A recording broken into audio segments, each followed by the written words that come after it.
pesan saya berharap kepada pemangku kebijakan untuk mengangkat P3K menjadi ASN. Itu harapan saya pribadi. Kemungkinan harapan teman-teman pun seluruh Indonesia bisa seperti itu.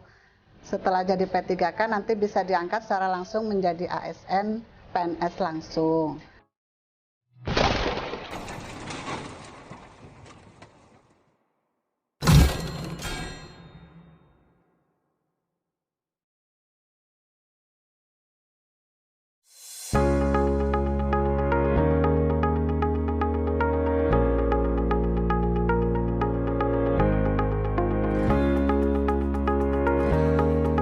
Dalam rangka memenuhi kebutuhan guru dan memperjuangkan hak para guru honorer melalui kebijakan rekrutmen guru PPPK tahun 2021, Kementerian Pendidikan, Kebudayaan, Riset, dan Teknologi Kemendikbudristek bersama dengan Kementerian Pendayagunaan Aparatur Negara dan Reformasi Birokrasi Kemenpan-RB dan Badan Kepegawaian Negara BKN menggelar seleksi guru dengan pegawai pemerintah dengan perjanjian kerja atau PPPK tahun 2021. Seleksi guru ASN PPPK ini merupakan perjuangan panjang semua pihak untuk memenuhi kekurangan guru tahun 2021, sekaligus meningkatkan kesejahteraan guru honorer yang selama ini sudah mengabdi untuk negeri. Seleksi guru PPPK tahun 2021 bukan hanya berpihak pada guru honorer, namun juga guna ingin memastikan bahwa anak-anak Indonesia akan mendapatkan pembelajaran yang terbaik. Maka dari itu dibutuhkan guru berkompeten dan berdaya agar dapat mencetak profil pelajar Pancasila yang objektif, utama Kemendikbudristek.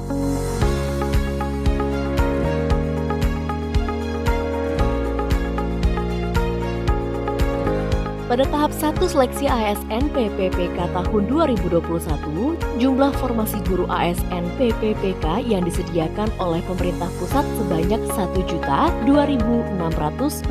formasi. Dari jumlah formasi tersebut, sebanyak 506.252 formasi telah disepakati antara pemerintah pusat dan pemerintah daerah. Jumlah formasi ini adalah formasi terbesar perekrutan guru ASN dalam beberapa tahun terakhir. Dari 506.252 formasi yang ada,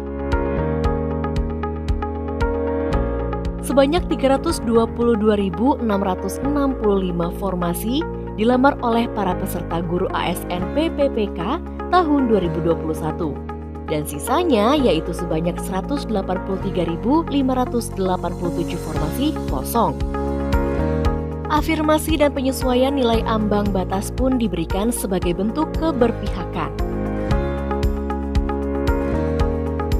Pada seleksi tahap 1 ini, sebanyak 593.833 guru honorer yang mengikuti seleksi dengan jumlah formasi yang dilamar sebanyak 322.665 formasi. Setelah melewati seluruh rangkaian seleksi, sebanyak 173.723 peserta dinyatakan lolos seleksi tahap 1 ASN PPPK. Pemerintah juga memberikan 3 kali kesempatan ujian untuk para guru honorer. Menjadi seorang guru adalah sebuah cita-cita yang hebat, cita-cita yang mulia. Guru pun adalah sebuah profesi yang tentunya berpengaruh bagi kemajuan sebuah bangsa. Di samping itu, banyak dari para guru tentu menjadikan profesi ini sebagai ladang amal yang akan terus mengalir pahalanya. Guru adalah tugas yang sangat mulia sangat mulia, di mana guru itu yang berperan penting dalam membangun bangsa, ikut dalam dunia pendidikan. Tentu di sini itu ada 2 keuntungan jadi seorang guru. Antara dunia dan akhirat itu akan didapatkan ketika kita itu menjadi seorang guru. Maka dari itu saya sebagai orang guru, sosok guru itu tentu ingin membuat sebuah sejarah. Membuat sejarah di mana sejarah itu akan dikenang dan akan selalu menjadi contoh untuk generasi penerus yang akan datang. Itu yang memotivasi saya menjadi seorang guru. Sebagai guru honorer, tentu banyak sekali mengalami suka duka. Banyak hal yang dialami baik suka dan duka. Untuk suka, tentu bertemu dengan siswa lalu kemudian mentransfer ilmu yang dimiliki menjadi sebuah hal yang sangat menyenangkan. Di sisi lain, dengan penghasilan yang minim, tentu mengharuskan mereka untuk memutar otak dalam menjalani kehidupan sehari-hari. Tidak jarang juga dari mereka memiliki profesi sampingan untuk memenuhi kebutuhan hidup. Mengajar menjadi guru di SD itu sudah 15 tahun, hampir 16 tahun ini berjalan. Suka dukanya sangat banyak sekali. Di samping suka dan dukanya itu luar biasa. Yang memotivasi saya untuk terus berjuang di dunia pendidikan itu sukanya itu luar biasa. Kita berinteraksi dengan anak-anak dan kita bisa membekali anak-anak dengan nilai-nilai luhur tentang bagaimana proses kehidupan, bagaimana kita menjalani hidup, bagaimana mendapatkan pendidikan, dan bagaimana cara belajar dengan efektif. Karena buku-buku itu adalah gudang ilmu, kuncinya membaca, kita ajarkan ke semua anak-anak. Luar biasa, itu sukanya di situ.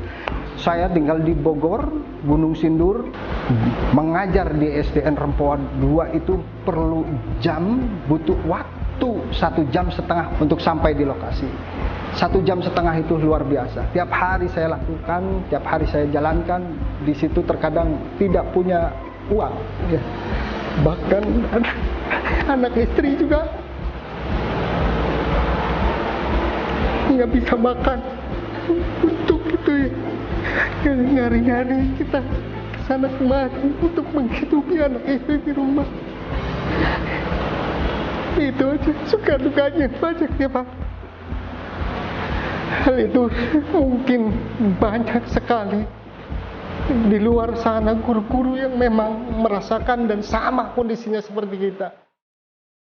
Pembukaan perekrutan guru ASN PPPK ini menjadi angin segar bagi para guru honorer yang telah bertahun-tahun mengabdi. Bagi mereka, keuntungan yang didapat tidak hanya perubahan status saja, tetapi juga membawa jaminan kesejahteraan ekonomi bagi guru yang meliputi gaji dan tunjangan profesi. Perubahan status juga akan memungkinkan lebih banyak guru mengikuti program peningkatan kompetensi dan sertifikasi serta program guru ASN PPPK ini menjadi alternatif rekrutmen. Reaksi yang diberikan pun positif. Ketika mengetahui bahwa program ASN PPPK ini diluncurkan, antusiasme tinggi ditunjukkan oleh para guru honorer ini. Terkait program P3K, reaksi saya tentunya sangat senang ya, senang dan bahagia. Karena yang pertama itu P3K itu bisa mensejahterakan guru honor, dan yang awalnya belum diakui sama pemerintah, sekarang diakui sama pemerintah. Sehingga kita bisa jadi ASN P3K.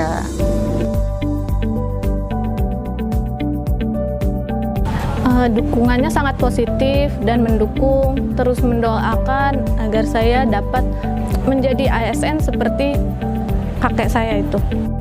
Untuk menghadapi seleksi ASN PPPK, tentu banyak persiapan yang dilakukan. Tidak hanya itu, tentu strategi khusus pun perlu dipersiapkan. Tentunya dalam menghadapi seleksi ASN PPPK ada tantangan serta kendala yang dihadapi. Untuk persiapan yang dilakukan, untuk saya pribadi, saya membeli buku-buku P3K dan baca-baca yang ada di internet. Ya alhamdulillah, istilahnya bisa lulus tahap 1 ini. Kalau kendala yang dihadapi, saya merasa kesulitan karena pesaing itu dari adanya yang fresh graduate, mungkin mereka lebih paham untuk menjawab soal-soal yang diberikan. Kemudian bagi saya waktu yang terlalu sedikit, soalnya terlalu banyak. Saya sambil baca-baca, seandainya urusan rumah tangga sudah beres, kita buka-buka buku dulu. Ya sedikit-sedikit, tiap hari kan lama-lama menjadi banyak. Ya alhamdulillah istilahnya bisa lolos P3K. Ya walaupun soalnya itu ada yang tidak, istilahnya tidak sesuai gitu ya, maksudnya tidak sesuai dengan buku gitu.